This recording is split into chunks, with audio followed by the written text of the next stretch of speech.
What is going on, big ballers? It's your boy MJ coming at you with another episode of Fantasy Football Sports Minds. It's your boy coming at you live with Joe. Joe, how the hell are you doing today, brother? I had a much better week 2, so I'm feeling pretty good, and the weather's finally cooled off, so I'm feeling great about that too. But yeah, it was a nice rebound. I went 3-3 week 1, and I went 4-2 this week, so things are looking up despite a lot of injuries, which we will get into. Oh yeah, it's been a rough week, which like you said, we'll get into. I had a good week myself, good and bad. Eagles shit the bed, of course, terrible coaching, but also a couple of my fantasy teams shit the bed too, but some did good. You know, it was a mixed bag of results, but overall, it's been a weird opening fantasy season for a lot of people, and there are a lot of lucky blind squirrels getting nuts right now. But let me tell you, those nuts are gonna disappear, and real reality is gonna set in. So you better watch yourselves, all right? And I'm talking to the league members in my league, all right? If you're watching this, as you just said, the dust will start to settle, and a lot of these flashes in the pan will fade away, and you're going to start to see the guys that are starters find their rhythm and play like starters. You know, a lot of people are still getting worked up. Week 1 and 2, there are a lot of rash decisions that are made with your lineup. I've been there, done that. Try to stay level-headed. So many injuries to discuss and a few other little tidbits of news. But before we get into all that, a quick word from our sponsor. Hey there, my name is Manny James Gonzalez with PRB, and I'm a real estate agent here in Central Florida. I'm a U.S. Navy veteran, military relocation pro, and big supporter of 2A and veterans' rights. My specialty is VA transactions. I'm also experienced in all parts of real estate. I've been living in Florida for over 20 years, and I can tell you we still believe in freedom down here. One of the greatest job markets, excellent economy, and no state income tax.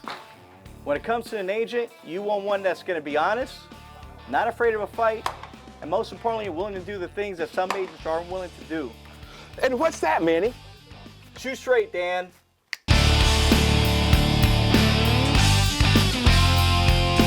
If you're ever considering buying in Central Florida, you need somebody you can trust, and I got your 6. I'm Manny James Gonzalez. Find land for the free and home for the brave.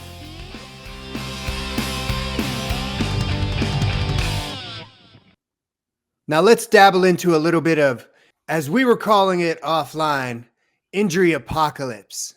We're looking for a graphic, haven't found one yet, but we're going to work on that. But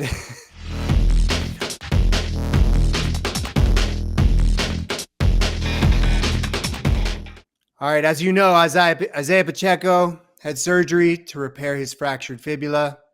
No timetable for his return. The Seattle Seahawks, Kenneth Walker did not practice. Joe Mixon did not practice. And Tajay Spears did not practice. And that's all as of Wednesday. So by Wednesday afternoon, Wednesday night, none of them had practice. Now for the people that have been limited in practice, Raheem Mostert, limited. Tajay Algier was limited. Aaron Jones, Josh Jacobs, and Rachaad White. They are all listed as limited right now. Keep an eye on them going into the weekend. And especially the guys that did not practice today, make arrangements to have a fill-in in their place. Now going on to wide receivers.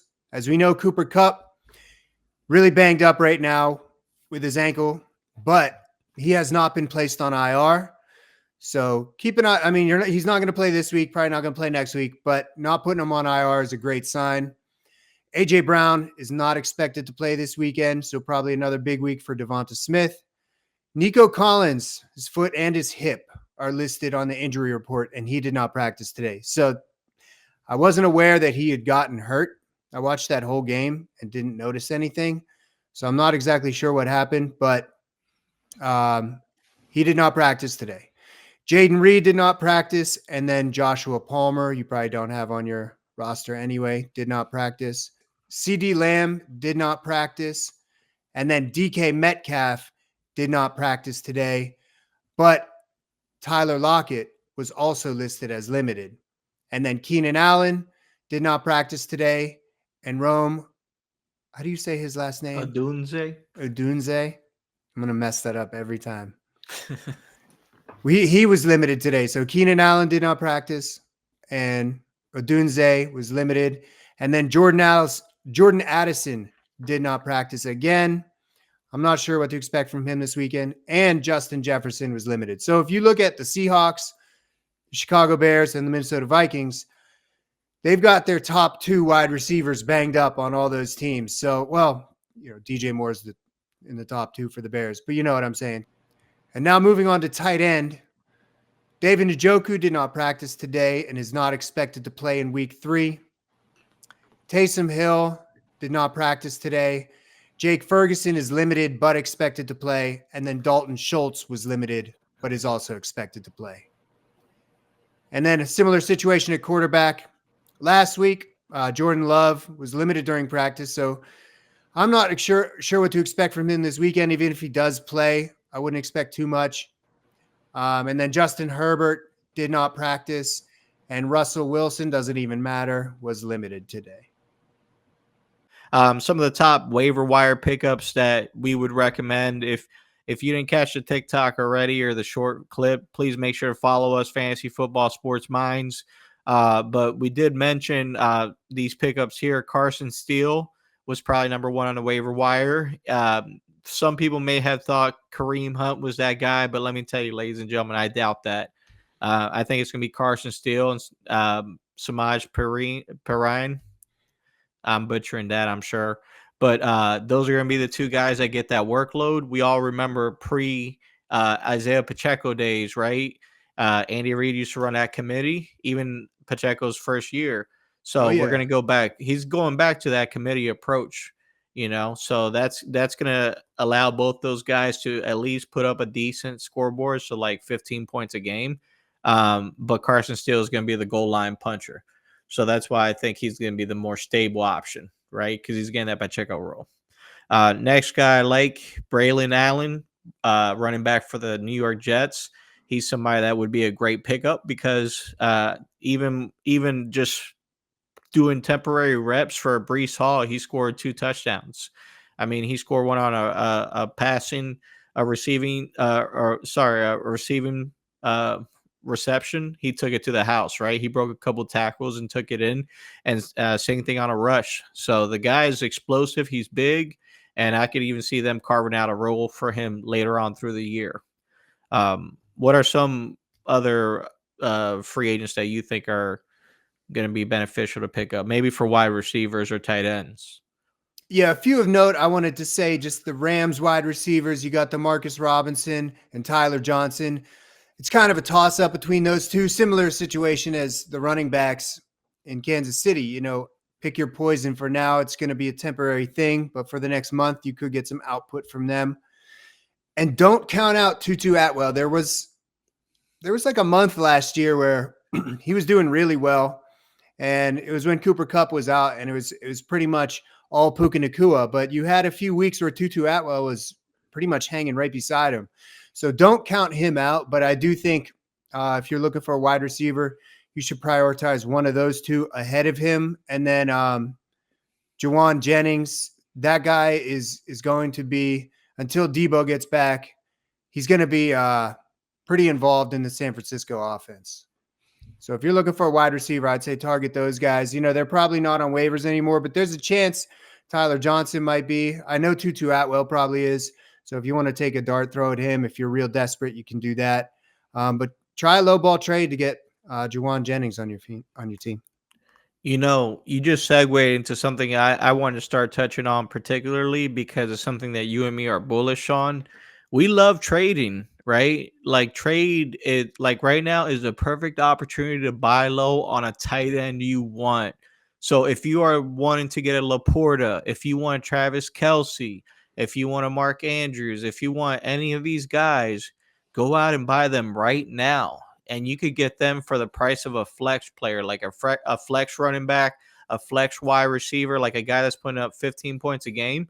You can make an offer to a guy that has a tight end like Laporta right now. You give him a good flex player / starter, and that guy is probably willing to give it up. I mean, even a package deal. Yeah, and that's exactly what you're kind of saying last week is, when you were talking about Marvin Harrison Jr., grab him now if you can. But most people are probably not going to get rid of him. But this is the last week you can make a play on some of those guys, like possibly Chris Olave, who's having a somewhat slow start. Even Drake London, you might be able to pull him. I saw a league in one of our leagues today, Calvin Ridley for Drake London. That was a horrible trade for the guy losing London. Of course. But, the first 2 weeks are emotional. You make too many decisions based off of a small sample size. And like we said, the dust is going to settle. So now's the time. Yeah, if you do want to go grab someone like Laporta, he's never going to be lower than he is now. So make the move. If you need a tight end, if you need a wide receiver, running back, whatever you got to do, there are a few guys struggling right now that we know are going to finish really high at the end of the season. Oh, yeah, definitely. Now we're going to go ahead and get into today's hot matchups of the week. For my hot matchup, my game that I picked the Cardinals versus the Lions this week. Vegas has the game at 51 for the spread, which means they expect a lot of scoring. And if you watched the Cardinals last week, there was a lot of scoring. Oh, yeah. Definitely. Marvin Harrison had a few, rookie debut. Much, what he needed to do week one. But, hey, better late than never. Obviously, Kyler was on fire. Trey McBride had a slow week, so maybe this is the week we see him come off the ground. And on the flip side, for the Lions, they had a bad week. They got pretty much owned and dismantled by the Tampa Bay Buccaneers. They could have got that game. They mismanaged it and let them come back at the end and came back to bite them. So overall, it's a good game, tough game, but the errors did cost them at the end. And I think the Lions are going to make sure that they're scoring enough so that they don't lose. So you can see this as a really good Jahmyr Gibbs game. Obviously, David Montgomery, right? Because when you think he's out, that guy is never out. He's still a solid player. And I can see how people can, judge him from the outside looking in. But as a previous David Montgomery owner, I can tell you it feels a little bit different on this side, Oh, yeah. I got him on a couple teams again this year. It feels good. Unfortunately, he was on my bench a couple weeks in a row, but he's not going to be this week. But I like that matchup, man. I thought about choosing that one too. The Cardinals really came into form last week. Kyler looked great. Marvin Harrison Jr. looked great. And James Conner has been a machine. So I like that offense. And then, of course, I love the Detroit Lions. That was my hot matchup last week. That it was a really exciting game, but I was expecting, Goff forward. I was expecting Goff to have a couple touchdowns, and he had a really good game last year in that same matchup. The Bucs actually struggled last year, and the score was even lower. But I was expecting both those teams. They kind of leveled up, and they've just been on fire as a whole. So I was expecting a lot more offense. It was a good game, but not a lot of touchdowns through the air aside from Chris Godwin. So this week I see a bounce back week for the entire Detroit Lions offense. Not like it was that bad, but not a lot through the air, and I expect more. Not a lot of touchdowns through the air, at least. And I expect more from both teams. Now for my hot matchup, I've got your Eagles versus the Saints. Even without A.J. Brown, the Eagles have a very intimidating offense.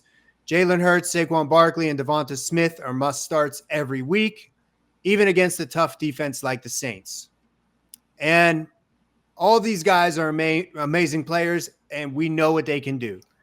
And Devonta also gets another boost this week with A.J. Brown being out.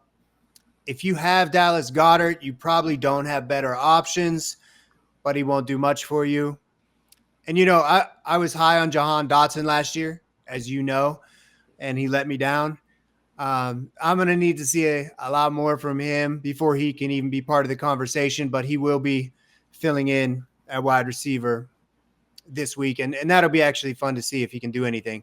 But again, the guys that you're going to play must starts no matter who they are playing. That's Jalen Hurts, Saquon Barkley, and Devonta Smith. Now, on the other side of the field, we've got Derek Carr and the Saints, who have looked incredible over the first 2 games of the season. I'm not sure if this dominance will continue, but I'm riding the wave until they give me a reason to doubt them. And Carr, over the first 2 games, has 443 passing yards and 5 touchdowns. Certainly not a bad option at QB this week. Kamara has looked unstoppable. He also has 5 touchdowns and almost 300 total yards. Rashid Shaheed has looked great too, which was a little bit surprising. He had flashes of greatness last year, but he's actually looking pretty consistent so far. And I'm confident Chris Olave will start to find his rhythm. Again, perfect example of someone you should try to trade for now before he catches fire. And this could be the week that he does that. He's always that guy, he was at least in past years, that's going to get you 15 points a game. And I do expect that number to be between 15 and 20 most weeks. He even looked good last week. He just didn't get a touchdown. That would have made the day look a lot better. But the Eagles defense has been struggling a little bit too. So this should be another good output for the Saints offense as a whole. And I think the Eagles are going to have, a really great game too. So I expect it to be very high scoring. Yeah. I'm actually going to play devil's advocate in this one. I think they're going to struggle on this matchup just a little bit. So what I was noticing this past week for the Eagles matchup, Jahan Dotson wasn't even being put in the right plays. So they were doing they were using Britton Covey more than Jahan Dotson. And that was stupid because he's a special teams guy. As soon as he got out there, he was trying to run for the sidelines every time. And he was just getting bodied every single time he touched the ball. So Jahan Dotson, they were actually doing they did a couple of screens or short passes to Britton Covey. And then they had Devontae Smith lead blocking, right? So that tells you how successful that play is going to be when you have a 6 foot, 180-pound receiver out there, right? That's not going to be very productive in the NFL level. So, but Jahan Dotson would be like open, and Jalen Hurts just wasn't passing him the ball. So I want to see them get him more involved because he has talent, and he should be the guy that's either lead blocking or running behind those screens, because at the end of the day, he has all the talent in the world, like you say. But I think that the Eagles, if they don't run it through Saquon, which I think the Saints' whole system is going to be shut down Saquon Barkley, right? Because they're going to try to take away the one hand that feeds them. So if they take away the run game, what can the Eagles do, right, in the secondary? And they have the Honey Badger back there. So that might end up being a little bit of a stalemate. So to me, that could be a potentially bad game. But obviously, I hope for the best as an Eagles fan. But at the end of the day, it could also be like the Cowboys game, right, where the Saints just fucking hung 40 points on our ass, and our defense couldn't stop a dead body from rolling over the goal line right now. So, I don't expect much from us on that side of the ball. What you were saying about running the offense through Saquon, that's absolutely what they need to do. And I agree that the Saints are going to try to shut that down. But that's exactly what happened in week 1 when, Saquon had 3 touchdowns. They were clearly running all the plays through him. And they're going to be trying to shut down Devonta Smith and Saquon Barkley, which could lead to a lot of running and scrambling from Jalen Hurts. So I still feel like he's a rock solid play no matter what the approach could be. And you can never sit Devonta Smith or Saquon Barkley. But you're right. They might not have a strong output just because the Saints. Why do I keep calling them the Sams? That's the second time I did that. The Aints, the Sams. But the Saints do have a strong defense, and I could see them doing exactly what you said, just leaning on the run game and trying to shut down Saquon. But I think it's going to be a high-scoring game regardless. So we'll see. It'll be more fun if it is. Now let's get into our cold calls of the week.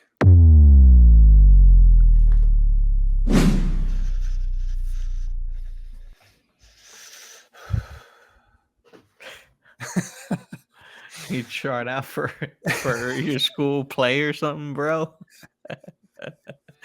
Who's your cold call of the week, Manny? I'm leading this. All Sure, right, cold call. Man, I went ahead and thank you for mentioning my team. I had to return a favor, so my cold call of the week is Chargers versus the Steelers. My boy.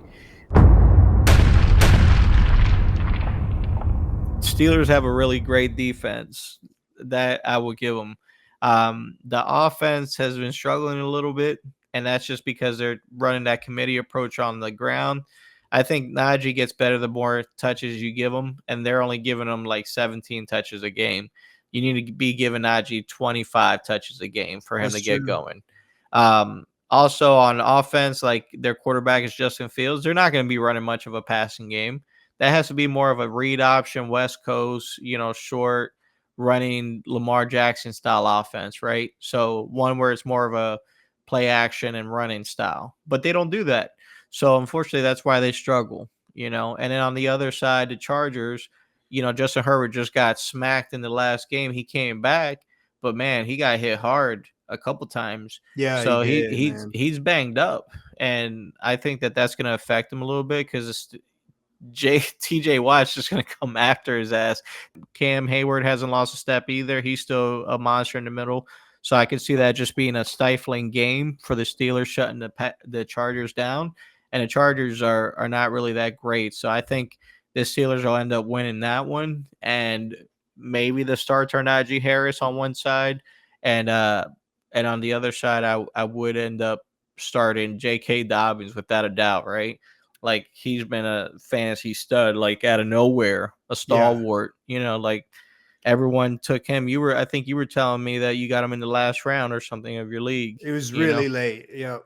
Yeah. So, and most people that did get him, they're loving that he's RB3 right now overall. So, and I don't think it's sustainable. I think you need to sell high on him. So if you have him, please sell him now, because that's not going to last, right? At the end of the day, we know who J.K. Dobbins is, and unfortunately, the guy doesn't have the cleanest bill of health. No offense. Yeah. And I completely agree about the Steelers defense just swarming them and suffocating them and it being a low-scoring game. I almost picked that as my cold call. I can't think of anyone on the Steelers I'd start. I wouldn't – if I had to start Najee Harris, yeah, I would. But like you said, he does get better with every carry. So unless he's getting 20-plus carries, I mean, you're hoping for 12 points. And the only person I'd start on the other side is J.K. Dobbins.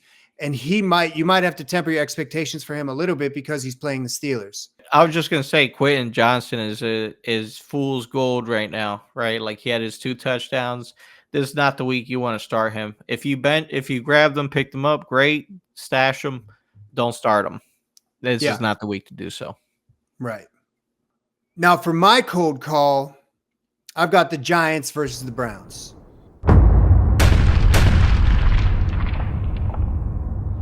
One of the things that we look for is a low-scoring game, and the thing that takes precedence over all of that is fantasy relevance. And I just don't see much fantasy relevance at all.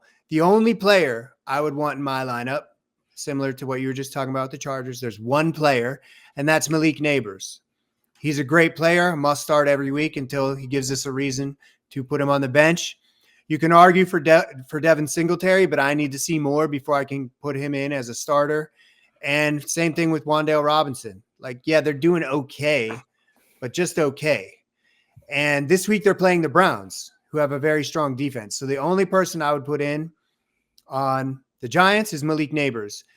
And for Cleveland, I wouldn't put in anybody. There are a lot of problems in Cleveland right now. And Deshaun Watson is worse than Daniel Jones. You can't even rely on the run game for either one of them anymore. So I don't know what's going on with the backfield in Cleveland, but apparently they decided to work as a committee going into week 3 with Jerome Ford and Donta Foreman splitting carries. So I'm not starting either one of them. And David Njoku's still injured, not expected to play in week 3. I need to see a little bit more from Jerry Jeudy. He's one of those guys that'll get you 10 points on a good day. It's not going to get you a W most weeks. And I don't know what is going on with Amari Cooper. but I don't think you can play him right now. I wouldn't play him right now. So the only guy on either side of the field that I'm putting in my roster is Malik Neighbors. Well, to add to that, I would definitely Singletary had a really good game last week too. So I mean Singletary would be a good flex if you're one of those people impacted by all the injuries. You know, you're definitely not going to have a better option, right? Like if you're looking at a wide receiver that's projected to score 12 and you have a running back like the one we're talking about that expected to score 10, you always go for the guaranteed workload of the running back, because I rather count on that 10 points that's almost guaranteed versus that 12 points that may not happen, right? Because they could have drops, they could have off target, they could get pushed out of the game plan altogether. With wide receivers, it's so inconsistent. So Yeah, especially when they're not top right. I always lean on the running back for those guaranteed points too. So Mhm. yes, there are times with all these injuries, if you're reaching, I could see playing Singletary. That's a good point. Now let's get to our shit calls of the week.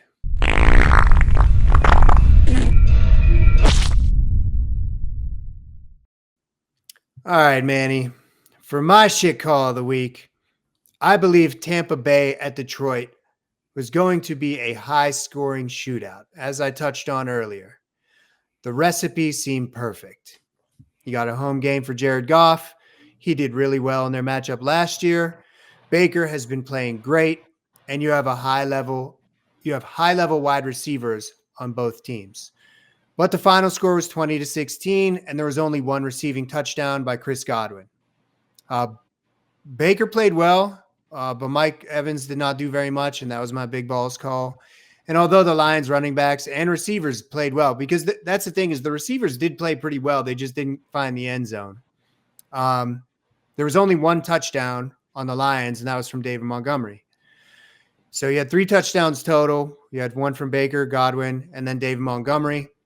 Last year was low scoring too, but I expected a lot more from both teams this year. So that was my shit call. I thought it was going to be the hottest matchup of the week, and certainly was not. It was a fun game. It was a good game, but it was not nearly as much of a shootout as I expected. Totally get that, and I'm pretty sure everyone was surprised with the result of that game. But it was a good game nonetheless. Very good game. Now for my shit call, I picked my game that I picked for the hot call as well. I said the Rams versus the Cardinals was going to be a high scoring game. I was right in a way, but it's a shit call because all the points were on the Cardinals side. He scored 41, Rams scored 10. So that obviously didn't do much for my hot matchup. We expected the Rams to have a big day. We expected like the wide receivers to have a good day, Kyron Williams to have a good day. None of that happened. Matt Stafford had a terrible day, and it impacted everybody. So unfortunately, that was what it was, and so that's why I have to eat crow. So I was right on one half, not on the other. They covered the spread though. Yeah, I don't think anyone expected that kind of dominance from the Cardinals. So that cut us all by surprise. Now let's get into our big balls calls.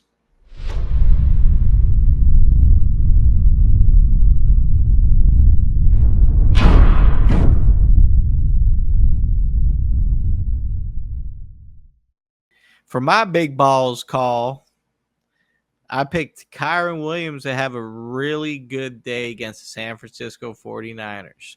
I picked him to have 150 yards and a touchdown against a vaunted or formerly vaunted Niners defense. I know that he hasn't had the greatest start to a fantasy season so far. We just talked about the Rams here a moment ago, so I think that this is a perfect segue to say that they he's going to bounce back, have a good game, and they're going to do so by feeding him the ball because he only had 12, 15 touches last game. Not nearly enough. You got to give that guy, another guy, you got to give 20, 25 touches. Yeah, and that includes like 5 to 7 targets in those touches, right? Because he's going to turn those into big yardage. So I expect him to have 150 all-purpose yards with a touchdown. So that's my big balls call.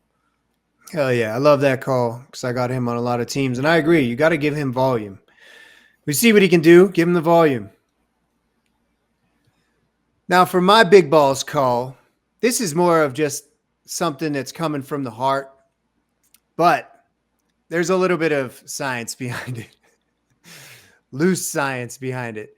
So, speculative science, pseudoscience. So, I think that Justin Fields, and this isn't even that ballsy, but I think Justin Fields is going to have 250 yards and 2 touchdowns. And the reason I'm saying this, 250 yards, that's not that crazy, but 2 touchdowns, that would be a very good fantasy day for him. And the reason I'm calling it like this is because when you watched him play last year, he was always streaky. He'd have a good game, like 1 out of every 3 or 4 games, he would look really good. And he was doing a lot of running and actually throwing the ball pretty well. I feel like he's just going to come out of his shell. The Steelers are now 2-0. If he doesn't have a good game, Russell Wilson's probably playing in week 4. So I feel like he's got a lot on the line, a lot to prove. He's going to be taking risks, running the ball a lot more, and probably just his confidence level is a little bit higher because they're 2-0 and he's looked okay. So if he can kind of ride the wave that he's on and just ride it a tiny bit higher and run the ball a little bit more, 250 yards and 2 touchdowns is very feasible.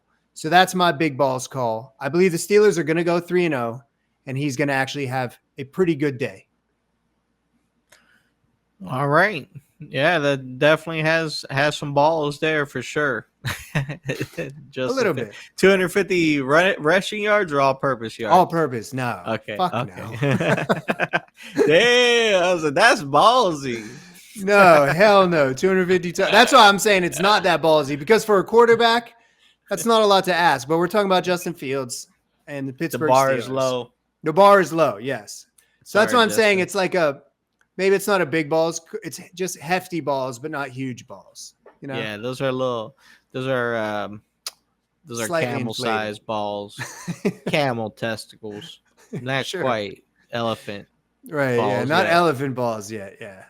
Xavier Worthy 2 touchdowns his rookie debut. Those are elephant balls calls. It's I'm gonna just go down big I'm balls just- Hall of Fame. Yeah, but I think because of the situation, that's slightly enlarged balls.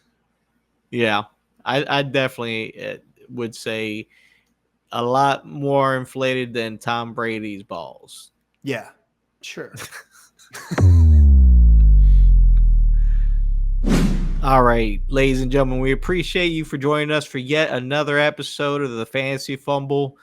We appreciate the support. Hit the like button. Follow us, please. We appreciate the support. Put your comments below. We love responding. We love giving advice. And if you lose, it's your fault, not ours. So, Joe, you got anything to tell these guys? No, just keep engaging with the player profiles and the YouTube shorts. Again, man, if there's something you guys want to see, throw it down there. We'll put in a couple extra player profiles or YouTube shorts if you want. We don't care. So let us know if there's anyone you have questions about or want to see a specific player profile about. Throw a comment down there. We'll get it done.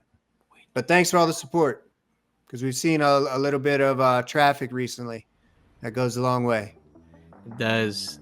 Thank you all for the love, ladies and gentlemen. You have a good night. We'll see you next week. Same time, same place. Hang loose, baby.